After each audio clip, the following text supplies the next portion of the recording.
औज़ुबिल्लाहिमिनश्शैतानिर्रजीम बिस्मिल्लाहिर्रहमानिर्रहीम अल्लाहुम्मा सल्लि अला मुहम्मदिन व अला आलि मुहम्मद कमा सल्लैता अला इब्राहीम व अला आलि इब्राहीम इन्नका हमीदुम मजीद। अस्सलाम वालेकुम व्यूअर्स। असी जिहड़ा है वो अजकल आज़ादियां दे उत्ते और इंसानी हकूक दे नां दे उत्ते और शख्सी आज़ादियां दे उत्ते जिहड़ा है अजकल बहुत ज़्यादा जिहड़ा एक वर्ल्ड वाइड एक मामला जिहड़ा है वो चल रहा है और ये काफ़ी पिछले कई दहाइयां तो इन्हें जिहड़ा बड़ा जोर फड़िया और इहदा जिहड़ा बुनियादी मकसद जिहड़ा सी वो जिहड़ियां आज़ादियां हैं उन्हें मैनूं वजाहत करने की लोड़ नहीं है कि वो किहड़ियां आज़ादियां की गल करदा है और वो किहड़े जिहड़े हैं वो अपना वो किस किस्म के मुआशरे की गल करता है, वो किस किस्म की मुआशरत की गल करता है या वो किस किस्म के जिहड़े है वो इंसान जिहड़ा है उहदी जिहड़ी एक सोशल इंजीनियरिंग है उन्होंने वो किस तरह वो की किस तरह कर रहा है और वो की उन्होंने बनाना चाहता है। बुनियादी जिहड़ी गल है कि असी जिहड़े मज़हब दे मनण वाले हाँ साडा मज़हब जिहड़ा है असी तो ऑलरेडी जिहड़ा जिन्हों नहीं यकीन है जिहड़े इंसानी हकूक के बड़े अलमबरदार बनते हैं और बड़े नारे मारते हैं वो ज़रा आका दो जहां सल्लल्लाहु अलैहि वसल्लम आप सरकार दे जिहड़ा है वो जिहड़ा आखिरी खुतबा है जिन्हों असीं खुतबा हज्जतुल वदा कहने उन्होंने पढ़ लें तो उन्होंने अंदाज़ा हो जाएगा कि इंसानी हकूक का जिहड़ा है वो जितना ज़्यादा तहफ़्फ़ुज़ और जितना ज़्यादा जिहड़ा तसव्वुर जिहड़ा कि असल दे विच जिहड़ा जदीद दुनिया का जिहड़ा तसव्वुर है इंसानी हकूक के हवाले नाल वो तसव्वुर ही बुनियादी तौर पर वो उस खुतबे दे विच है वो दिता ही ख़ातमुन नबीयीन हज़रत मुहम्मद मुस्तफ़ा सल्लल्लाहु अलैहि वसल्लम ने। उस तो बाद असी आ जाइए तो आप दे ही जिहड़े तरबियत याफ्ता जिहड़े सहाबा सन उन्होंने उसनूं अगे वधाया जिस तरह कि हज़रत उमर रज़ी अल्लाह तआला अन्हु दे दौर दे विच जिहड़ा आपने जिहड़ा एक गवर्नर नूं एक खत लिखिया सी और उहदे जिहड़े अल्फाज सन कि इन्हां दियां मावां ने इन्हां नूं आज़ाद जनिया ते तैनूं जिहड़ा वो की हक है कि तू इन्हां नूं गुलाम बना लवें, तू इन्हां नूं किवें गुलाम बना सकदा है। ये वो चार्टर सी, ये वही चार्टर है मुहम्मदी सी सल्लल्लाहु अलैहि वसल्लम जिहदी तकमील जिहड़े सन वो खुलफाए राशिदीन और वो सहाबा कर रहे सन। सो सानू किसी भी जिहड़ा है सानू जदीदियत जिहड़ी है वो सानू ना दसो कि जदीदियत की है या जदीदियत सब तो जदीद जिहड़ा है वो साडा दीन है और सब तो जदीद जिहड़ा चार्टर्ड है ह्यूमन जिहड़े राइट्स ने और वो जिहड़ा है वो साडे इस्लाम दे विच है। इस तरह अगर औरतां दे हकूक की गल होंदी है तो वो ज़माना जिन्हों यूरोप खुद जिहड़ा तस्लीम करता है कि वो डार्क एज सी तो वो डार्क एज दे विच हालांकि ये गलत एक जिहड़ा कॉन्सैप्ट जिहड़ा कीता जाता है कि डार्क एज वो अपनिया जिहड़ियां बहुत सारी चीज़ां नूं छुपाने दे वास्ते ये गल करते हैं कि जी डार्क एज। असल मसला ये सी कि एक पासे क्या वो डार्क एज सी कि एक पासे जिहड़ा सी वो दुनिया की वड्डी सुपर पावर जिहड़ी सी वो रोम सी और दूसरे पासे जिहड़ा सी वो जदों आप सल्लम ने जदों शुरू की तबलीग और दूसरे पासे जिहड़ा सी सल्तनत दो वड्डियां जिहड़ियां ताकतां सन दुनिया दियां फारस और रोम कैसरो किसरा।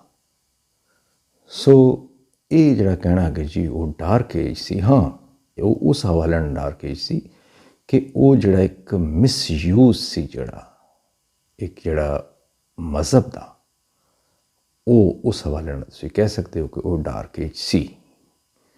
ताकत के लिहाज नाल और दूसरे उस जमाने के जिहड़े असबाब के लिहाज नाल जिहड़ा सी वो दुनिया की एक सुपर पावर सन। लिहाजा ये कहना कि जी असी जिहड़ा वो साडी डार्क एज और दिस एंड दैट और उन्होंने एक जिहड़ा वो कहंदे ने कारपेट दे थल्ले अंडर द कारपेट कि उन्होंने छुपाण की जिहड़ी कोशिश करना वो एक इंतहाई जिहड़ा वो एक फजूल जी हरकत है। खवातीन के हवाले नाल अगर देखा जाए तो उहदे विच भी आप देखो कि बहुत सारे जिहड़ियां सहाबा अजमाइन अलैहिस्सलाम ने उन्हां दे वल्लों जिहड़ी मरवी बहुत सारिया हदीस ने। इस तरह हज़रत उमर का दौर जो आता है क्योंकि हज़रत उमर का दौर असल च ये पीक है, ये इस्लामी जिहड़ा इनकलाब नबवी सल्लल्लाहु अलैहि वसल्लम जिहड़ा सी ओदी जिहड़ी अगर पीक हैगी सी तो वो हज़रत उमर रज़ी अल्लाह तआला अन्हा दा दौर मुबारक सी। हुण हज़रत उमर के दौर दे विच जिहड़े बाज़ार सन मदीने दे और प्राइस कंट्रोल और क्वालिटी कंट्रोल और ये सारे मामलात इहदे विच जिहड़े वज़ीर कह लो अज दे दौर हिसाब नाल या नगरान कह लो किसी महकमे दे हैड कह लो जो मर्जी कह लो डायरैक्टर जनरल कह लो या जो भी कह लो तो वो मुंतज़म जिहड़े सन वो एक खातून सन। सो इस तरह अगर पार्लीमेंट उस दौर की वेखी जाती है और अगर असी सीरत उमर पढ़ने तो सीरत उमर के जिहड़ा है वो सानू 2-3 ऐसे वाक़यात मिलते हैं जिहदे तो सानू साबित ये होंदा है कि जिहड़ी मस्जिद नबवी सी वो पार्लीमेंट तो वही सी साडी ते उहदे विच जिहड़ा सी वो खवातीन की नुमाइंदगी किस तरह सी। जिहदे च मिसाल के तौर पर एक महर का मिलता है कि जो हज़रत उमर ने महर की हद मुकर्रर करनी चाहिए तो एक खातून ने उठ के रोक दिता कि कुरान तो कोई हद मुकर्रर नहीं करता, ए उमर तू कौन होना है। तो उहदे उत्ते हज़रत उमर जैसे जिहड़े जलीलुल कदर जिहड़े सहाबी ने और खलीफा अमीरुल मोमिनीन और खलीफा वो जिहड़े ने उन्होंने कहा बिल्कुल ये दुरुस्त फरमाया तुसी और बिल्कुल मैं ये अपनी गलती नूं तस्लीम किया और क्या कि बिल्कुल ये कुरान की जो आयत उन्होंने पढ़ के सुनाई तो उन्होंने कहा जी बिल्कुल ये तुसी ठीक हो और मैं गलत हाँ क्योंकि कुरान जिहड़ा ये मैं इस चीज़ को नज़रअंदाज मैं भुल गया सा या मैं जो भी होया या नज़रअंदाज होया या भुले, लेकिन आपने उस चीज़ को तस्लीम किया कि जो कुरान का हुक्म आ गया तो फिर मेरी जिहड़ी राय वे वो साइड पर चली गई, उहदी कोई वैल्यू नहीं रही है। हाँ मैं एक अपने वालों अपील कर देना वा, एक ये चीज़ हैगी है। और दूसरे नंबर के उत्ते जिहड़ा है इस तरह कुछ होर ऐसे कई मामलात मिलते हैं जिहदे विच जिहड़ा है वो तजारत दे विच तुसीं देख लो कि हज़रत खदीजा जिहड़े ने वो हज़रत आप सरकार नबी करीम सल्लल्लाहु अलैहि वसल्लम नूं तजारत वास्ते अपना नुमाइंदा मुकर्रर कर रहे हैं और इहदा मतलब जिहड़ा वो की दस रहा है सारिया चीज़ां नूं किनूं ज़ाहिर कर रहा है सारा कुछ।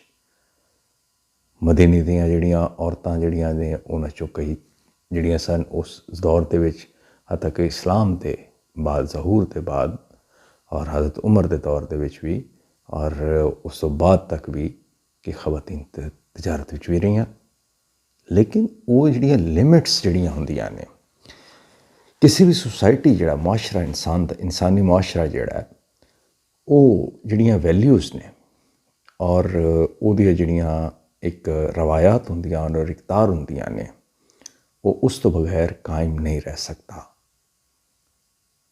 अज तुसी मिसाल के तौर पर तुसी ट्रैफिक कानून ख़त्म कर दो, तुसी इशारे बंद कर दो, तुसी ट्रैफिक पुलिस नूं हटा लो और ਉਹਦਾ ਨਤੀਜਾ ਕੀ ਨਿਕਲੇਗਾ। ਉਹਦਾ ਨਤੀਜਾ ਜਿਹੜਾ ਉਹ ਸਾਰੇ ਜਾਣਦੇ ਨੇ ਕਿ ਉਹਦਾ ਨਤੀਜਾ ਕੀ ਨਿਕਲੇਗਾ, ਕਿ ਉਹਦਾ ਨਤੀਜੇ ਦੇ ਵਿੱਚ ਬੇਸ਼ੁਮਾਰ ਹਰ ਸੜਕ ਦੇ ਉੱਤੇ ਐਕਸੀਡੈਂਟ ਹੋਣਗੇ, ਲੋਕ ਆਪਸ ਵਿੱਚ ਲੜਨ ਮਰਨਗੇ, ਲੋਕ ਇੱਕ ਦੂਸਰੇ 'ਚ ਗੱਡੀਆਂ ਮਾਰ ਕੇ ਅਤੇ ਐਕਸੀਡੈਂਟ 'ਚ ਮਰਨਗੇ। ਲਿਹਾਜ਼ਾ ਉਹ ਕਿਉਂ ਕੀਤਾ ਗਿਆ ਹੈ, ਜੁਰਮਾਨੇ ਕਿਉਂ ਰੱਖੇ ਜਾਂਦੇ ਨੇ, ਕਿਉਂ ਰੱਖੇ ਗਏ, ਉਹਦੇ ਵਾਸਤੇ ਸਜ਼ਾਵਾਂ ਕਿਉਂ ਰੱਖੀਆਂ ਗਈਆਂ। ਅੱਜ ਜੇਲਾਂ ਖੋਲ੍ਹ ਦਿਓ। ਅਗਰ ਤੁਸੀਂ ਇਸ ਦੇ ਉੱਤੇ ਗੱਲ ਕਰਦੇ ਹੋ ਕਿ ਜੀ ਮਾਸ਼ਰੇ ਜਿਹੜੇ ਨੇ ਉਹ ਇਹਨਾਂ ਬਾਈਂਡਿੰਗਸ ਦੇ ਬਗੈਰ ਜਿਹੜੇ ਨੇ ਉਹ ਰਹਿ ਸਕਦੇ ਨੇ, ਅਤੇ ਫਿਰ ਜੇਲਾਂ ਦੇ ਦਰਵਾਜ਼ੇ ਖੋਲ੍ਹ ਦਿਓ। ਕੀ ਜ਼ਰੂਰਤ ਹੈ? ਫਿਰ ਜੱਜਾਂ ਨੂੰ, ਅਦਾਲਤਾਂ ਨੂੰ ਤਾਲੇ ਲਾ ਦਿਓ, ਥਾਣੇ ਬੰਦ ਕਰ ਦਿਓ, ਜ਼ਰੂਰਤ ਹੀ ਨਹੀਂ ਹੈ। ਇਹ ਸਾਰੀਆਂ ਚੀਜ਼ਾਂ ਜਿਹੜੀਆਂ ਨੇ ਇਹ ਕਿਉਂ ਨੇ ਕਿ ਜਦੋਂ ਤੁਸੀਂ ਇਸ ਚੀਜ਼ ਤੋਂ ਧਿਆਨ ਦਾ, ਤੁਸੀਂ ਕਹਿੰਦੇ ਹੋ ਕਿ ਜੀ ਨਹੀਂ ਜੀ ਉਹ ਜੀ ਇਸ ਤਰ੍ਹਾਂ ਜੀ ਫਲਾਂ ਜੀ ਬਹੁਤ ਜ਼ਰੂਰੀ ਹੈ ਜੀ, ਅਸੀਂ ਲਾਅ ਐਂਡ ਆਰਡਰ ਔਰ ਦਿਸ ਐਂਡ ਦੈਟ, ਔਰ ਤੁਹਾਡੇ ਕੋਲ ਬੇਸ਼ੁਮਾਰ ਤੁਹਾਡੇ ਕੋਲ ਤੁਸੀਂ ਬਹਾਨੇ ਆ ਜਾਂਦੇ ਤੁਹਾਡੇ ਕੋਲ। ਲੇਕਿਨ ਜਦੋਂ ਮਜ਼ਹਬ ਦੀ ਗੱਲ ਆਉਂਦੀ ਹੈ ਉਦੋਂ ਤੁਸੀਂ ਕਹਿੰਦੇ ਹੋ ਕੁਝ ਨਹੀਂ ਸਾਰਾ ਕੁਝ ਬੰਦ ਕਰ ਦਿਓ। ਕਿਉਂ ਬੰਦ ਕਰ ਦਿਓ? ਇੱਕ ਲਾਅ ਜਿਹੜਾ ਹੈ, ਇੱਕ ਇਨਸਾਨ ਦਾ ਬਣਾਇਆ ਹੋਇਆ ਕਾਨੂੰਨ ਜਿਹੜਾ ਹੈ ਵੇ, ਉਹਨੂੰ ਤੁਸੀਂ ਕਹਿੰਦੇ ਹੋ ਕਿ ਜੀ ਉਹ ਜਿਹੜਾ ਹੈ ਉਹ ਰਹਿਣਾ ਚਾਹੀਦਾ ਹੈ। ਲੇਕਿਨ ਜਿਹੜਾ ਇੱਕ ਤੁਹਾਡੇ ਬਣਾਉਣ ਵਾਲੇ ਦਾ, ਤੁਹਾਡੇ ਕ੍ਰੀਏਟਰ ਦਾ, ਤੁਹਾਡੇ ਜਿਹੜਾ ਖਾਲਿਕ ਹੈ ਉਹਦੇ ਜਿਹੜੇ ਬਣਾਏ ਹੋਏ ਕਾਨੂੰਨ ਨੇ, ਕਵਾਨੀਨ ਨੇ, ਉਹਨਾਂ ਤੋਂ ਤੁਸੀਂ ਕਹਿੰਦੇ ਹੋ ਕਿ ਨਾ ਜੀ ਇਹ ਜੀ ਉਹ ਨਾਉਜ਼ ਬਿੱਲਾ ਕੁਛ ਜਿਹੜੇ ਨੇ ਉਹ ਆਪਣੇ ਆਪ ਨੂੰ ਜਿਹੜੇ ਨਾਮ ਤਾਂ ਉਹਨਾਂ ਦੇ ਹੈ ਨੇ ਉਹੋ ਜਿਹੇ, ਲੇਕਿਨ ਉਹ ਆਪਣੇ ਆਪ ਨੂੰ ਜਿਹੜਾ ਉਹ ਕਹਿੰਦੇ ਜੀ ਆਊਟਡੇਟਡ ਹੋ ਗਏ ਨੇ। ਨਾਉਜ਼ ਬਿੱਲਾ ਅਗਰ ਉਹ ਆਊਟਡੇਟਡ ਹੋ ਗਏ ਨੇ ਅਤੇ ਕਿਆ ਜਿਹੜੇ ਤੌਰਾਤ ਦੇ ਔਰ ਜਿਸ ਜਿਹੜਾ ਅੰਜੀਲ ਦੇ ਜਿਸ ਹੁਕਮ ਦੇ ਤਹਿਤ ਜਿਹੜਾ ਈਸਾਈ ਜਿਹੜੇ ਨੇ ਉਹ ਇੱਕ ਗਲਤ ਇੰਟਰਪ੍ਰੀਟੇਸ਼ਨ ਦੇ ਉੱਤੇ ਹੀ ਜਿਹੜੀਆਂ ਚੀਜ਼ਾਂ ਨੂੰ ਹਲਾਲ ਕਰਾਰ ਦਿੰਦੇ ਨੇ, ਕਿਆ ਉਹ ਆਊਟਡੇਟਡ ਨਹੀਂ ਹੋਈਆਂ? ਉਹ ਤਾਂ ਕੁਰਾਨ ਤੋਂ 600 ਸਾਲ ਪੁਰਾਣੀਆਂ ਨੇ। ਉਹਨਾਂ ਦੇ ਬਕੌਲ ਮੁਤਾਬਿਕ ਯਾਨੀ ਕਿ ਹਜ਼ਰਤ ਮਸੀਹ ਅਲੈਹ ਇਸਲਾਮ ਦੀ ਜਿਹੜੀ ਇਸ ਦੁਨੀਆ ਦੇ ਉੱਤੇ ਆਏ ਉਹ 600 ਸਾਲ ਦਾ ਵਕਫਾ ਤਕਰੀਬਨ ਬਣਦਾ ਹੈ ਨਬੀ ਕਰੀਮ ਸੱਲੱਲਾਹੁ ਅਲੈਹਿ ਵਸੱਲਮ ਦੇ ਤੋਂ ਪਹਿਲੇ। ਸੋ ਗੁਜ਼ਾਰਿਸ਼ ਇਹ ਹੈ ਕਿ ਉਹਨਾਂ ਦੇ ਉੱਤੇ ਤੁਸੀਂ ਕਹਿੰਦੇ ਹੋ ਕਿ ਜੀ ਉਹ ਐਕਸੈਪਟੇਬਲ ਹੈ, ਔਰ ਇਹਨੂੰ ਤੁਸੀਂ ਜਿਹੜਾ ਹੈ ਉਹ ਤੁਸੀਂ ਐਕਸੈਪਟੇਬਲ ਜਿਹੜਾ ਨਹੀਂ ਸਮਝਦੇ ਹੋ। ਇੱਕ ਇਸ਼ੂ ਤਾਂ ਇਹ ਹੈ ਕਿ ਕਾਨੂੰਨ ਜਿਹੜਾ ਹੈ ਉਹ ਜਦੋਂ ਤੱਕ ਤੁਸੀਂ ਮੁਆਸ਼ਰੇ ਨੂੰ ਅਗਰ ਕਾਇਮ ਰੱਖਣਾ ਹੈ ਅਤੇ ਫਿਰ ਤੁਸੀਂ ਉਹਨਾਂ ਹਦੂਦ ਕਯੂਦ ਨੂੰ ਜਿਹੜਾ ਹੈ ਉਸ ਤੋਂ ਬਗੈਰ ਜਿਹੜਾ ਤੁਸੀਂ ਉਹ ਨਹੀਂ ਕਰ ਸਕਦੇ। ਮੈਨੂੰ ਇਹ ਸਾਰੀ ਜਿਹੜੀ ਗੱਲ ਕਰਨ ਦੀ ਮੈਨੂੰ ਜ਼ਰੂਰਤ ਕਿਉਂ ਪੇਸ਼ ਆਈ ਹੈ ਕਿ ਮੈਂ ਅੱਜ ਇੱਕ ਮੈਨੂੰ ਦੋਸਤ ਨੇ ਆਏ ਸੇ ਮੇਰੇ ਕੋਲ ਤਸ਼ਰੀਫ ਲਾਏ ਅਤੇ ਉਹਨਾਂ ਨੇ ਮੈਨੂੰ ਕੁਛ ਵੀਡੀਓਜ਼ ਦਿਖਾਈਆਂ ਜਿਹੜੀਆਂ ਕਿ ਪਾਕਿਸਤਾਨੀ ਸਾਡੀਆਂ ਬੱਚੀਆਂ ਨੇ, ਸਾਡੇ ਮੁਲਕ ਦੀਆਂ ਨੇ ਔਰ ਸਾਡੇ ਮੁਆਸ਼ਰੇ ਦੇ ਨਾਲ ਉਹਨਾਂ ਦਾ ਤਾਲੁਕ ਹੈ।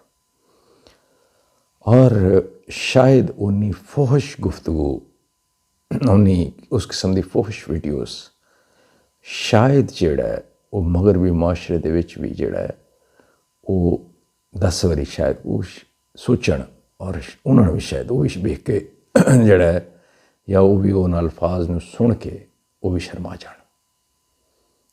ਕਿਸ ਵਾਸਤੇ?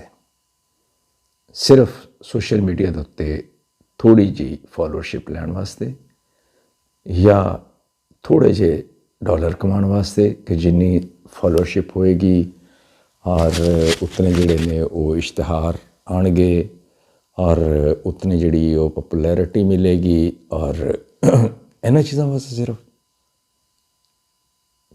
ਉਹ ਮਾਂ ਬਾਪ ਜਿਹੜੇ ਨੇ ਹਨ ਉਹਨਾਂ ਨੇ ਤਾਂ ਉਹਨਾਂ ਨੂੰ ਨਹੀਂ ਪੁੱਛਣਾ, ਉਹਨਾਂ ਤੋਂ ਸਭ ਤੋਂ ਪਹਿਲਾਂ ਤਾਂ ਉਹਨਾਂ ਦੇ ਮਾਂ ਬਾਪ ਨੂੰ ਪੁੱਛਣਾ ਚਾਹੀਦਾ ਕਿ ਉਹਨਾਂ ਨੇ ਕਿਸ ਕਿਸਮ ਦੀ ਜਿਹੜੀ ਤਰਬੀਅਤ ਕੀਤੀ ਹੈ।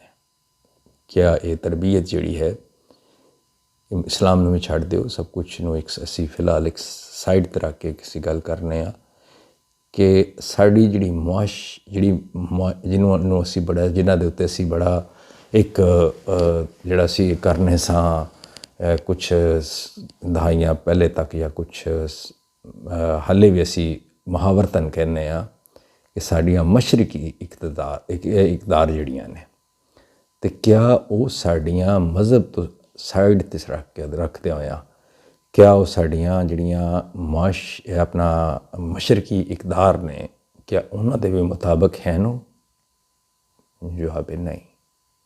ਹੱਤਾ ਕਿ ਉਹ ਮਗਰਬੀ ਜਿਹੜੀ ਮਾਸ਼ਰਤੀ ਇਕਦਾਰ ਨੇ ਉਹ ਉਹਨਾਂ ਤੋਂ ਵੀ ਕਿਤੇ ਬਹੁਤ ਅੱਗੇ ਦੀ ਚੀਜ਼ ਹੈ। ਜੋ ਕੁਛ ਮੈਨੂੰ ਉਹਨਾਂ ਨੇ ਦਿਖਾਇਆ ਅਤੇ ਮੈਨੂੰ ਬੜਾ ਦੁੱਖ ਹੋਇਆ ਕਿ ਮੈਂ ਉਹਨਾਂ ਕਿਹਾ ਕਿ ਯਾਰ ਬੰਦ ਕਰ ਦੇ ਯਾਰ, ਮੈਂ ਇਸ ਤੋਂ ਜ਼ਿਆਦਾ ਨਹੀਂ ਸੁਣ ਸਕਦਾ। ਯਾਨੀ ਕਿ ਇਸ ਕਿਸਮ ਦੀ ਫੋਹਸ਼ ਜਿਹੜੀ ਹੈ ਉਹ ਗੁਫ਼ਤਗੂ ਹੈ। ਸੋ ਇਹਨੂੰ ਇੱਕ ਤਾਂ ਕੰਟਰੋਲ ਕਰਨਾ ਜਿਹੜਾ ਹੈ ਉਹ ਜਿਨ੍ਹਾਂ ਅਦਾਰਿਆਂ ਦਾ ਕੰਮ ਹੈ। ਮੇਰੀ ਅੱਜ ਇੱਕ ਦੋਸਤ ਹਨ ਜਿਹੜੇ ਕਿ ਮੈਨੂੰ ਉਹਨਾਂ ਨੇ ਕਿਸੇ ਵਜ੍ਹਾ ਤੋਂ ਮਨਾ ਕੀਤਾ। ਉਹਨਾਂ ਦੀ ਨੌਕਰੀ ਦਾ ਵੀ ਮਸਲਾ ਹੈ ਅਤੇ ਉਹਨਾਂ ਦੇ ਕੁਛ ਹੋਰ ਜ਼ਾਤੀ ਮਸਾਇਲ ਹਨ ਜਿਹਦੀ ਵਜ੍ਹਾ ਤੋਂ ਉਹਨਾਂ ਨੇ ਮੈਨੂੰ ਕਿਹਾ ਕਿ ਯਾਰ ਮਿਹਰਬਾਨੀ ਮੇਰਾ ਨਾਮ ਨਾ ਜਿਹੜਾ ਇਸਤੇਮਾਲ ਕਰੀ, ਮੇਰਾ ਨਾਮ ਨਾ ਲਈ। ਪਾਕਿਸਤਾਨ ਦੇ ਵਿੱਚ ਸਾਈਬਰ ਸਿਕਿਉਰਿਟੀ ਦੇ ਉੱਤੇ ਉਹ ਬਹੁਤ ਵੱਡਾ ਨਾਮ ਹੈ ਉਹਨਾਂ ਦਾ। ਮੇਰੀ ਉਹਨਾਂ ਨਾਲ ਗੱਲ ਹੋ ਰਹੀ, ਮੈਂ ਉਹਨਾਂ ਨੂੰ ਕਾਲ ਕੀਤੀ, ਮੈਂ ਬਹੁਤ ਪਰੇਸ਼ਾਨ ਹੋਇਆ ਮੈਂ ਦੇਖ ਕੇ, ਅਤੇ ਮੈਂ ਕਿਹਾ ਯਾਰ ਇਹਨੂੰ ਕੋਈ ਰੋਕਣ ਦਾ ਕੋਈ ਤਰੀਕਾ ਕੋਈ ਹੈ ਨਹੀਂ। ਉਹਨੇ ਕਿਹਾ ਜੀ ਗੱਲ ਇਹ ਹੈ ਕਿ ਜਦੋਂ ਅਦਾਰੇ ਖੁਦ ਹੀ ਕੰਮ ਨਹੀਂ ਕਰਨਾ ਚਾਹੁੰਦੇ, ਉਹਨੇ ਕਿਹਾ ਜੀ ਰੋਕਣ ਦਾ ਤਰੀਕਾ ਤਾਂ ਹਰ ਚੀਜ਼ ਨੂੰ ਹੈ। PTA ਕੀ ਕਰ ਰਿਹਾ ਉਹਨੂੰ ਪੁੱਛੋ। FIA ਦਾ ਸਾਈਬਰ ਕ੍ਰਾਈਮ ਸੈੱਲ ਜਿਹੜਾ ਹੈ ਉਹਦੀ ਡਿਊਟੀ ਹੈ, ਉਹ ਕੀ ਕਰ ਰਿਹਾ? ਉਹਨੂੰ ਕਿਸੇ ਨੇ ਪੁੱਛਿਆ ਕਦੀ? ਉਹਨੇ ਕਦੀ ਆਪਣੀ ਡਿਊਟੀ ਪੂਰੀ ਕੀਤੀ ਹੈ?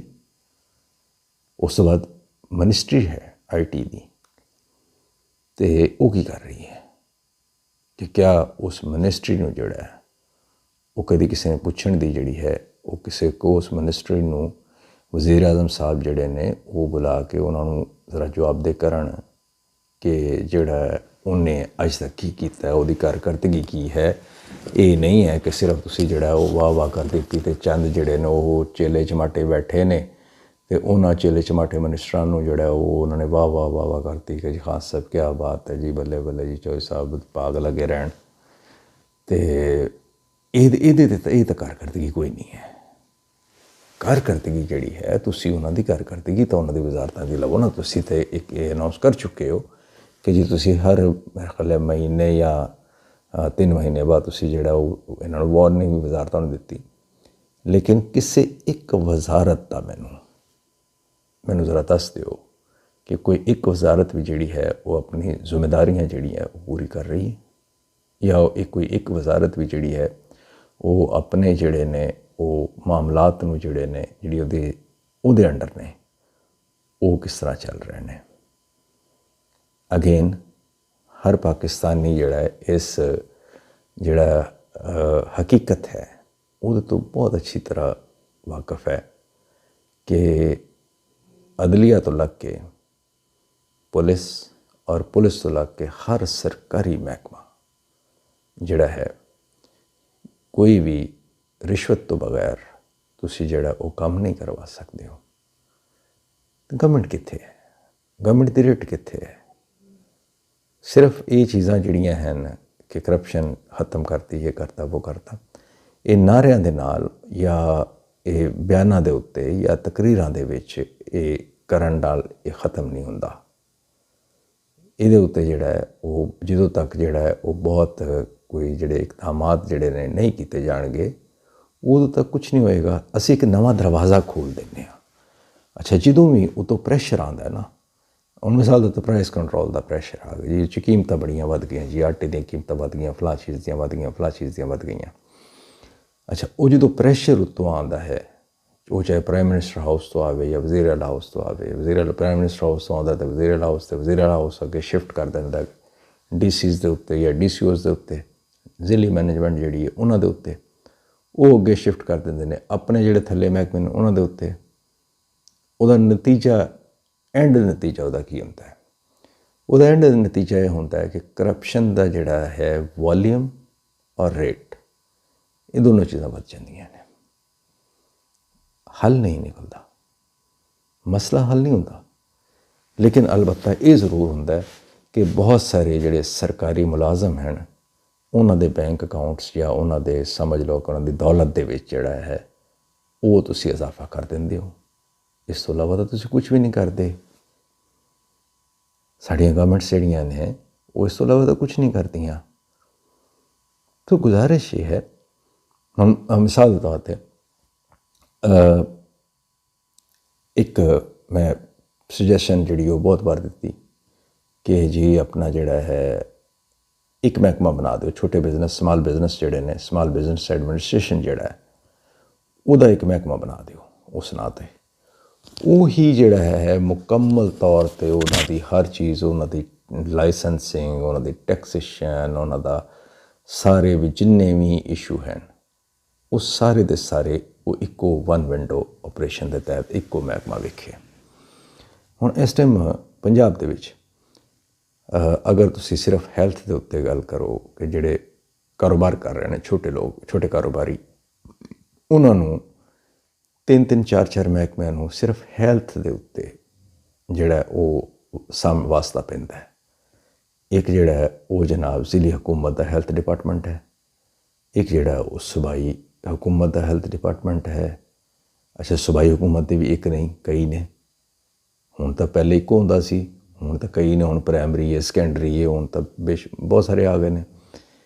अच्छा, उस तो बाद आ जाता है कि जी हुण टाउन का भी विच आ गया, टाउन अलग विच आ गया, ज़िला अलग आ गया। फिर उस तो बाद स्पैशल जिहड़ियां टास्क फोर्सां जिहड़ियां बनाई जांदियां ने वज़ीर आला साहब या मिनिस्टर वालों या जिहड़ा भी मिनिस्टर मुतलका हुंदा है उहदे वालों वो जिहड़ियां टास्क फोर्सां बनाई जांदियां ने उन्हां दे जिहड़े ने वो लोग अलग हैं। हुण वो एक ही चीज़ नूं चैक करने वास्ते तुसी कम अज़ कम कोई 15 बंदे जिहड़े ने अपॉइंट कर दिंदे हो।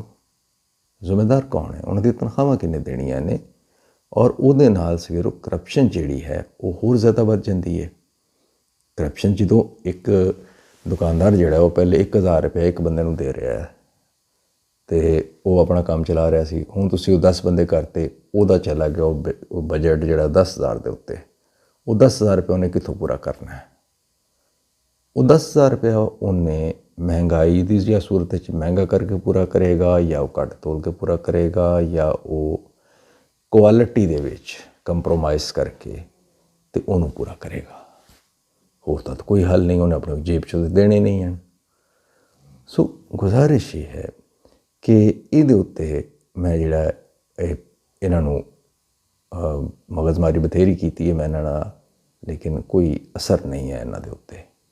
मैं इन्हां दे पंजाब दे मिनिस्टर नूं भी मैं पर्सनली भी कहा कि मेरी मुलाकात हुई सी तो मैं उन्होंने पर्सनली भी कहा, मैं कहा यार इहदे ते जिहड़ा तुसीं जिहड़ा वो एक अमेरिका मैं उन्होंने मिसाल दी कि जी दुनिया के मुख्तलिफ मुल्कों के जोड़ा है वो इको महकमा होंदा स्मॉल बिजनेस जोड़ा है एडमिनिस्ट्रेशन का, और वो इको महकमा जोड़ा है वो सब कुछ डील करता है, हर चीज़ उन्होंने जी है उन्होंने लाइसेंसिंग उन्होंने जोड़े ने टैक्स ने उन्होंने जोड़े ने तक उन्होंने वो एडवाइस तक करता है कि किहड़े टाइम के उत्ते तुसीं की करना है या किहड़े टाइम के उत्ते तुसीं स्टॉक जिहड़ा खरीद सकते हो, सस्ता हो गया है तुसीं हुण स्टॉक खरीद लवो या फलां चीज़ जिहड़ी है, या तुसीं नवां जिहड़ा है कोई जगह के उत्ते कारोबार करना है तो वो तुहानूं इत्थे तक तुहानूं वो गाइड करते हैं कि जी इत्थे जिहड़ा है इस एरिए दे विच जिहड़ा है तुसीं नहीं यह कारोबार करो, इहदे विच इस जिहड़ा तुसीं कारोबार सोच रहे हो इहदी मार्केट इत्थे नहीं है। सो इत्थे तक वो एडवाइस भी करते हैं फ्रेंडली, वो फ्रेंडली महकमे ने, क्योंकि वो करप्ट नहीं है। साडा बुनियादी जिहड़ा मसला है वो हर तरह की जिहड़ी मैं पहले भी कई बार अर्ज कर चुके कि साडे विच हर तरह की जिहड़ी करप्शन है वो इस तरह सराहियत साडे जिहड़ियां हड्डां दे विच वड़ गई है, साडे खून दे विच है, साडे हड्डां च वड़ गई हुई है। उहदे कोलों जान छुड़ाए बगैर ਉਹਨੂੰ एक बहुत मैसिव जिहड़ा है एक बहुत वड्डा सानू ਉਹਦੇ ते एक ऑपरेशन करना पेगा और उन्होंने सानू किसी तरीके नाल सानू उन्होंने काबू करना पेगा तां जाके जिहड़ा है वो असी उन्होंने कर सकने हाँ। कि साड़ियाँ ਜਿਹੜੀਆਂ समाजी ਜ਼ਿੰਮੇਦਾਰੀਆਂ ਹਨ ਉਹਨਾਂ ਨੂੰ ਅਸੀਂ ਕਿਵੇਂ ਨਿਭਾ ਸਕਦੇ ਹਾਂ, ਅਸੀਂ ਉਹਨਾਂ ਨੂੰ ਕਿਸ ਤਰ੍ਹਾਂ ਪੂਰਾ ਕਰਨਾ ਹੈ। ਅਸੀਂ ਇਹ ਇੱਕ ਸਬਜੈਕਟ ਦੇ ਤੌਰ 'ਤੇ ਮੈਂ ਬਤੌਰ ਉਸਤਾਦ ਜਿਹੜਾ ਹੈ ਮੈਂ ਪੜ੍ਹਾਉਂਦਾ ਰਿਹਾ ਵਾਂ ਔਰ ਮੈਂ ਇੱਕ ਉਸਤਾਦ ਦੀ ਹੈਸੀਅਤ ਨਾਲ ਜਿਹੜਾ ਹੈ ਮੈਂ ਇੱਕ ਗੁਜ਼ਾਰਿਸ਼ ਜਿਹੜੀ ਹੈ ਕਰਨਾ ਚਾਹਾਂਗਾ ਕਿ ਇਹਨੂੰ ਬਤੌਰ ਸਬਜੈਕਟ ਜਿਹੜਾ ਹੈ ਉਹ ਪਹਿਲੀ ਜਮਾਤ ਤੋਂ ਸ਼ੁਰੂ ਕਰੋ ਔਰ ਇਹ ਸਮਾਜੀ ਇਖਲਾਕੀਆਤ ਜਿਹੜੀਆਂ ਨੇ ਉਹਨਾਂ ਦੇ ਉੱਤੇ ਜਿਹੜਾ ਹੈ ਉਹਨੂੰ ਇਹ ਆਪਣਾ ਬੱਚਿਆਂ ਨੂੰ ਉਹਨਾਂ ਨੂੰ ਪੜ੍ਹਾਓ ਔਰ ਇਹਨੂੰ ਲਾਜ਼ਮੀ ਸਬਜੈਕਟ ਰੱਖੋ, ਕਮ ਅਜ਼ ਕਮ ਮੈਟ੍ਰਿਕ ਤੱਕ। ਛੋਟੀ ਜਿਹੀ ਕਿਤਾਬ ਬਣਾ ਦਿਓ, ਜ਼ਿਆਦਾ ਵੱਡੀ ਨਹੀਂ ਹੈ, ਥੋੜ੍ਹਾ ਥੋੜ੍ਹਾ ਕਰਕੇ। ਮਤਲਬ ਕਿ ਪਹਿਲੀ ਜਮਾਤ ਦਾ ਬੱਚਾ ਹੈ ਤਾਂ ਉਹਨੂੰ ਬਿਲਕੁਲ 1-2 ਸਫ਼ੇ ਦੇ ਦਿਓ, ਉਸ ਉੱਤੇ ਹੈ ਤਾਂ ਉਸ ਉੱਤੇ ਥੋੜ੍ਹੇ ਕਿਤਾਬਚੇ ਛੋਟੇ ਛੋਟੇ ਬਣਾਉਂਦੇ ਜਾਓ, ਉਹਨਾਂ ਨੂੰ ਕਿਤਾਬਚੇ ਉਹਨਾਂ ਨੂੰ ਵਧਾਉਂਦੇ ਜਾਓ 100 ਪੇਜ ਤੱਕ। ਉਹਦੇ ਵਿੱਚ ਉਹਨਾਂ ਨੂੰ ਬੁਨਿਆਦੀ ਜਿਹੜੀਆਂ ਨੇ ਉਹ ਮੁਆਸ਼ਰਤ ਕਿਵੇਂ ਹੁੰਦੀ ਹੈ, ਮੁਆਸ਼ਰਤ ਦੇ ਵਿੱਚ ਉਹਨਾਂ ਦੀ ਜ਼ਿੰਮੇਦਾਰੀਆਂ ਕੀ ਨੇ, ਉਹਨਾਂ ਦਾ ਰੋਲ ਕੀ ਹੈ, ਇਹ ਸਾਰਾ ਕੁਝ ਇਹ ਸਾਨੂੰ 1 ਤੋਂ 2 ਨਸਲਾਂ ਲੱਗਣਗੀਆਂ।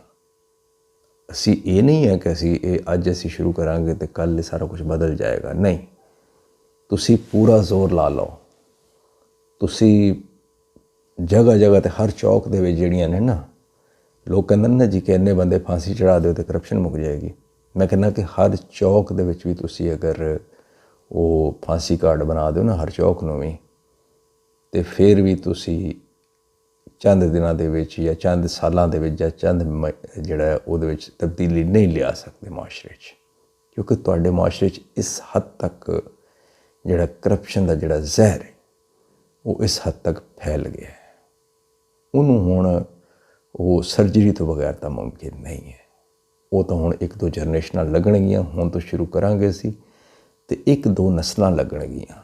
1-2 ਨਸਲਾਂ ਤੋਂ ਬਾਅਦ ਜਾ ਕੇ ਉਹ ਸਾਡਾ ਜਿਹੜਾ ਉਹ ਰਿਕਵਰ ਅਸੀਂ ਉਹਨੂੰ ਕਰ ਪਾਵਾਂਗੇ, ਵਰਨਾ ਜਿਹੜਾ ਉਹ ਮੁਮਕਿਨ ਨਜ਼ਰ ਨਹੀਂ ਆਉਂਦਾ। ਇੱਕ ਤਾਂ ਇਹ ਇਸ਼ੂ ਹੈ ਸੀ, ਔਰ ਦੂਜਾ ਜਿਹੜਾ ਹੈ ਉਹ ਵੀ ਇਹਦੇ ਨਾਲ ਰਿਲੇਟਡ ਹੀ ਹੈ ਕਿ ਇਹਦੇ 'ਤੇ ਮੈਂ ਪਹਿਲੇ ਵੀ ਗੁਜ਼ਾਰਿਸ਼ ਕਰ ਚੁੱਕਿਆ ਵਾਂ ਕਿ ਸਫਾਈ ਜਿਹੜੀ ਹੈ ਉਹ ਅਸੀਂ ਜਿਹੜੇ ਦੀਨ ਦੇ ਮੰਨਣ ਵਾਲੇ ਹਾਂ, ਉਹ ਦੀਨ ਜਿਹੜਾ ਹੈ ਉਹਨੂੰ ਨਿਸਫ ਈਮਾਨ ਦਾ ਕਰਾਰ ਦਿੰਦਾ ਹੈ। ਇਹ ਮੈਂ ਦੁਬਾਰਾ ਦੁਹਰਾ ਰਿਹਾ ਵਾਂ, ਮੈਨੂੰ ਪਤਾ ਹੈ ਮੈਂ ਕਿਉਂ ਦੁਹਰਾ ਰਿਹਾ ਵਾਂ। ਮੈਂ ਇਸ ਵਾਸਤੇ ਦੁਹਰਾ ਰਿਹਾ ਕਿ ਸ਼ਾਇਦ ਕਿਸੇ ਇੱਕ ਬੰਦੇ ਦੇ ਵੀ ਕਿਸੇ ਜਿਹੜਾ ਹੈ ਉਹਦੇ ਇੱਥੇ ਬਹਿ ਜਾਵੇ ਗੱਲ, ਜਾਂ ਉਹਦੇ ਦਿਲ ਦੇ ਉੱਤੇ ਅਸਰ ਕਰ ਜਾਵੇ ਗੱਲ ਕਿ ਸਫਾਈ ਜਿਹੜਾ ਹੈ ਉਹ ਕਿਉਂ ਨਿਸਫ ਉਹਨੂੰ ਕਿਹਾ ਗਿਆ ਸੀ। ਅਸੀਂ ਅੱਜ ਆਪਣੇ ਗਲੀਆਂ ਦੇ ਵਿੱਚ, ਆਪਣੇ ਸ਼ਹਿਰਾਂ ਦੇ ਵਿੱਚ, ਆਪਣੇ ਬਾਹਰ ਨਿਕਲ ਕੇ ਵੇਖੀਏ ਤਾਂ ਅਸੀਂ ਗੰਦੀ ਤਰੀਨ ਕੌਮ ਹਾਂ, ਗਲੀਜ਼ ਤਰੀਨ ਕੌਮ ਹਾਂ ਅਸੀਂ ਦੁਨੀਆ ਦੀ। ਸਾਡੇ ਹਰ ਗਲੀ ਦੇ ਨੁੱਕਰ ਦੇ ਉੱਤੇ ਜਿਹੜਾ ਹੈ ਉਹ ਕਚਰੇ ਦੇ ਢੇਰ ਪਏ ਜਾਣ। ਅਸੀਂ ਜਿਹੜਾ ਹੈ ਉਹ ਕਚਰਾ ਆਪਣਾ ਚੁੱਕਣੇ ਆ ਔਰ ਅਸੀਂ ਸਾਹਮਣੇ ਖਾਲੀ ਪਲਾਟ ਅਗਰ ਹੈਗਾ ਤਾਂ ਅਸੀਂ ਉਹਦੇ ਸੁੱਟ ਦਿੰਦੇ ਹਾਂ। ਅਸੀਂ ਕਚਰਾ ਜਿਹੜਾ ਹੈ, ਲੇਕਿਨ ਇੱਕ ਅੱਜ ਕੱਲ੍ਹ ਦੇ ਜ਼ਮਾਨੇ ਦੇ ਵਿੱਚ 100 ਰੁਪਈਏ ਦੀ ਕੀ ਵੈਲਿਊ ਹੈ। ਕੂੜਾ ਚੁੱਕਣ ਵਾਲੇ ਜਿਹੜੇ ਹਨ ਉਹ 100 ਰੁਪਈਆ ਫੀ ਘਰ ਚਾਰਜ ਕਰਦੇ ਨੇ। ਪਹਿਲੇ ਉਹ 50 ਰੁਪਈਏ ਚਾਰਜ ਕਰਦੇ ਸਨ ਸਾਡੇ ਇਲਾਕੇ ਦੇ ਵਿੱਚ, ਅਤੇ ਫਿਰ ਉਹਨਾਂ ਨੇ ਰਿਕੁਐਸਟ ਕੀਤੀ ਅਤੇ ਉਹ 100 ਰੁਪਈਆ ਕਰ ਦਿੱਤਾ ਗਿਆ 50 ਤੋਂ। ਕਈ ਸਾਲ ਤੱਕ ਉਹ 50 ਰੁਪਏ 'ਤੇ ਚੁੱਕਦੇ ਰਹੇ, ਫਿਰ ਉਹ 100 ਰੁਪਏ 'ਤੇ ਆ ਗਏ। ਹੁਣ 100 ਰੁਪਇਆ ਅੱਜ ਕੱਲ੍ਹ ਦੇ ਦੌਰ ਦੇ ਵਿੱਚ ਮੇਰਾ ਖਿਆਲ ਹੈ ਕਿ ਇੱਕ ਜਿਹੜਾ ਬੱਚਾ ਵੀ ਜਿਹੜਾ ਹੈ ਉਹ ਵੀ ਅੱਜ ਕੱਲ੍ਹ ਪੋਕਟ ਮਨੀ ਜਿਹੜੀ ਹੈ ਉਹ ਦਿਨ ਦਾ ਜਿਹੜਾ ਉਹਦਾ ਖਰਚਾ ਮਾਮੂਲੀ ਜਾਂ ਗਰੀਬ ਤੋਂ ਗਰੀਬ ਆਦਮੀ ਵੀ ਉਹ ਆਪਣੇ ਬੱਚੇ ਵਾਸਤੇ ਜਿਹੜੇ ਬਿਸਕਿਟ ਵਗੈਰਾ ਇਹ ਉਹ 2-4 ਚੀਜ਼ਾਂ ਜਿਹੜੀਆਂ ਲੈਂਦਾ ਹੈ ਤਾਂ ਉਹ 100 ਰੁਪਏ ਖਰਚ ਕਰ ਦਿੰਦਾ ਹੈ। 100 ਰੁਪਏ ਦੀ ਇਹ ਵੈਲਿਊ ਹੈ। ਸੋ ਅਸੀਂ ਜਿਹੜਾ ਹੈ ਅਸੀਂ ਉਹ 100 ਰੁਪਇਆ ਕਚਰੇ ਵਾਲੇ ਨੂੰ ਨਹੀਂ ਦਿੰਦੇ, ਅਸੀਂ ਉਹ ਚੁੱਕ ਕੇ ਜਿਹੜਾ ਹੈ, ਕਿਉਂਕਿ ਅਸੀਂ ਆਦਤ ਤੋਂ ਮਜਬੂਰ ਹਾਂ। ਮਸਲਾ 100 ਰੁਪਈਏ ਦਾ ਨਹੀਂ ਹੈ, ਮਸਲਾ ਆਦਤ ਦਾ ਹੈ। ਜਿਹੜੀ ਸਾਡੇ ਅੰਦਰ ਜਿਹੜੀਆਂ ਨੇ ਬੁਰੀਆਂ ਗੰਦੀਆਂ ਆਦਤਾਂ ਜਿਹੜੀਆਂ ਨੇ ਉਹ ਜਿਹੜੀਆਂ ਸਾਡੇ ਅੰਦਰ ਰਚੀਆਂ ਵਸੀਆਂ ਹੋਈਆਂ ਨੇ, ਜਿਹੜੀਆਂ ਉਹ ਬਾਹਰ ਆਉਂਦੀਆਂ ਨੇ, ਜਿਹੜੀਆਂ ਉਛਲ ਕੇ ਜਿਹੜੀਆਂ ਨੇ ਨਾ ਸਾਡੇ ਅੰਦਰੋਂ ਉਹ ਦੱਸਦੀਆਂ ਨੇ ਕਿ ਅਸੀਂ ਅਸਲ 'ਚ ਅੰਦਰੋਂ ਕੀ ਹਾਂ। ਇਹ ਉਹਦਾ ਇੱਕ ਇਜ਼ਹਾਰ ਹੁੰਦਾ ਹੈ। ਅਗਰ ਕੋਈ ਬੰਦਾ ਜਿਹੜਾ ਉਹ ਇਸ ਤਰ੍ਹਾਂ ਦੀ ਹਰਕਤ ਕਰ ਰਿਹਾ ਉਹਦਾ ਇਜ਼ਹਾਰ ਹੁੰਦਾ ਹੈ। ਮੈਂ ਅੱਜ ਇੱਕ ਦੋਸਤ, ਮੈਂ ਤੁਹਾਨੂੰ ਦੱਸਿਆ ਕਿ ਇੱਕ ਦੋਸਤ ਮੈਨੂੰ ਮਿਲਣ ਆਏ ਸਨ, ਮੇਰਾ ਪਤਾ ਲੈਣ ਆਇਆ ਅਤੇ ਮੈਂ ਡਾਕਟਰ ਕੋਲ ਜਾਣਾ ਸੀ ਆਪਣਾ ਦੀ ਦਵਾਈ, ਬੈਕ ਦੀ, ਕਮਰ ਦੀ ਦਵਾਈ ਲੈਣ ਵਾਸਤੇ। ਅਤੇ ਮੈਂ ਉਹਨਾਂ ਨੂੰ ਕਿਹਾ, ਮੈਂ ਕਿਹਾ ਯਾਰ ਚਲੋ ਆਓ ਮੇਰੇ ਨਾਲ ਜ਼ਰਾ ਚੱਲੀਏ।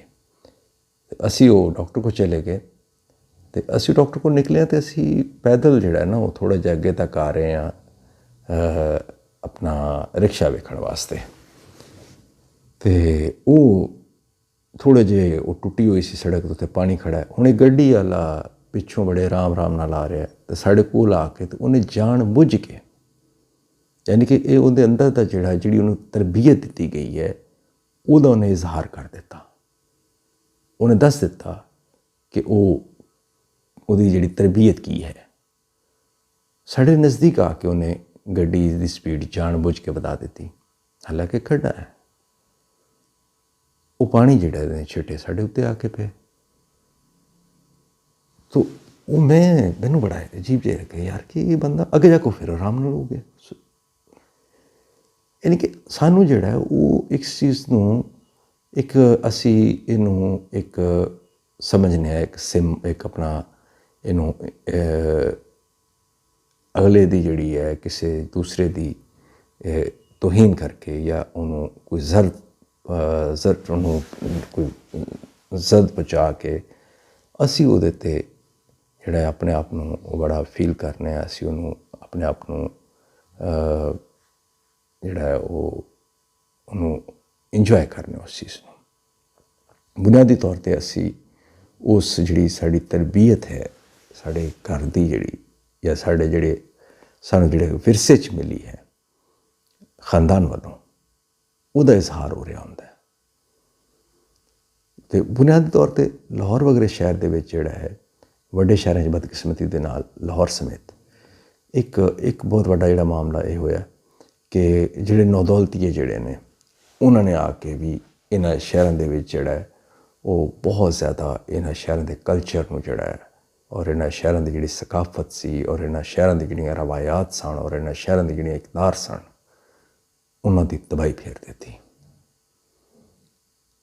ਇਹਨਾਂ ਸ਼ਹਿਰਾਂ ਦੀਆਂ ਇਕਦਾਰ ਔਰ ਰਵਾਇਤ, ਮੈਂ ਖੁਦ ਲਾਹੌਰ ਦੇ ਵਿੱਚ ਮੈਂ ਦੇਖਿਆ ਕਿ ਅਸੀਂ ਛੋਟੇ ਹੁੰਦੇ ਸਾਂ ਅਤੇ ਰਮਜ਼ਾਨ ਦੇ ਵਿੱਚ ਜਿਹੜਾ ਸੀ ਉਹ ਅਸੀਂ ਵੇਖੀਦਾ ਸੀ ਕਿ ਅਸੀਂ ਸੁਬਹ ਉੱਠਣਾ ਅਤੇ ਸਵੇਰੇ ਅਸੀਂ ਸੈਰੀ ਦੇ ਟਾਈਮ ਅਸੀਂ ਦਹੀਂ ਲੈਣ ਜਾਣਾ ਅਤੇ ਪੂਰਾ ਜਿਹੜਾ ਸੀ ਉਹ ਇਲਾਕਾ ਉੱਠ ਜਾ ਕੇ ਆਉਂਦਾ ਸੀ। ਹਰ ਬੰਦਾ ਜਿਹੜਾ ਸੀ ਉਹ ਆਪਣਾ ਡੋਲ ਫੜ ਕੇ ਅਤੇ ਉਹ ਦਹੀਂ ਲੈਣ ਜਾ ਰਿਹਾ ਹੁੰਦਾ ਸੀ। ਕਿਸੇ ਨੇ ਡੂੰਘਾ ਫੜਿਆ, ਕਿਸੇ ਨੇ ਡੋਲ ਫੜਿਆ, ਕਿਸੇ ਨੇ ਪਿਆਲਾ ਫੜਿਆ, ਕਿਸੇ ਨੇ ਕੁਛ ਫੜਿਆ, ਕੋਈ ਨਾ ਕੋਈ ਬਰਤਨ ਫੜਿਆ ਅਤੇ ਜਿੱਥੇ ਦਹੀਂ ਲੈਣ ਜਾ ਰਿਹਾ। ਅੱਛਾ, ਅੱਜ ਅਸੀਂ ਅਗਰ ਦੇਖਦੇ ਹਾਂ ਅਤੇ ਅੱਜ ਸਾਨੂੰ ਮੇਰਾ ਖਿਆਲ ਹੈ ਕਿ ਕੋਈ 50 ਘਰਾਂ ਦੇ ਵਿੱਚੋਂ ਸਹਿਰੀ ਦੇ ਟਾਈਮ ਕਿਸੇ ਇੱਕ ਦੇ ਘਰ ਦੀ ਬੱਤੀ ਬਲਦੀ ਨਜ਼ਰ ਆਉਂਦੀ ਹੈ, ਜਿਹਦਾ ਮਤਲਬ ਹੈ ਕਿ ਅੰਦਰ ਕੋਈ ਜਾਂ ਹਿਲਜੁਲ ਤੁਹਾਨੂੰ ਕੋਈ ਮਹਿਸੂਸ ਹੁੰਦੀ ਹੈ ਕਿ ਕੋਈ ਜਾਗ ਰਿਹਾ ਹੈ। ਯਾਨੀ ਕਿ ਅਸੀਂ ਤਾਂ ਅੱਲਾ ਨਾਲ ਵੀ ਅਸੀਂ ਇਹ ਮਾਮਲਾ ਰੱਖਿਆ ਹੋਇਆ, ਅਸੀਂ ਧੋਖਾ ਅੱਲਾ ਨੂੰ ਵੀ ਦੇਣ ਤੋਂ ਬਾਅਦ ਨਹੀਂ ਆਉਂਦੇ।